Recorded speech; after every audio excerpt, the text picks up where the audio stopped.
Another way the Gospels show Jesus is God is he is omnipresent in the Gospel. That is, he seems to be everywhere at once. How do we know? So here in Matthew, it says, where 2 or 3 are gathered in my name, there am I among them. So wherever 2 or 3 gather, Jesus is there. And again, Jesus says at the end of Matthew, I am with you always, even to the end of the age. So the only way Jesus can be with you always, with everybody always, is of course if he is with everybody always, i.e. omnipresent. Again, in Mark 9, some of the disciples report to Jesus, or John in particular.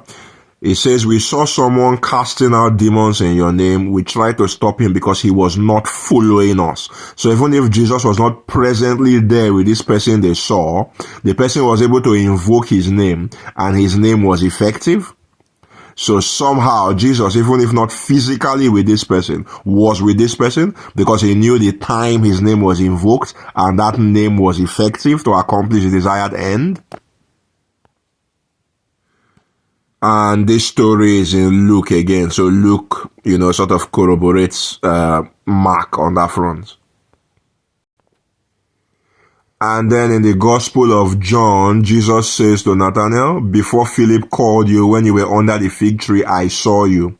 We know this was not a natural scene because the act impresses Nathanael so much. He cries, Rabbi, you are the Son of God. You are the King of Israel. So this was a supernatural kind of scene. In scripture, only one person is supposed to have this attribute. Who is that person? The Lord. It says, where shall I go from your spirit? Where shall I flee from your presence? If I ascend to heaven, you are there. If I make my bed in Sheol, you are there. So the only person who's supposed to be everywhere and whose presence you cannot escape is the Lord. But we see Jesus sharing those attributes in the Gospels.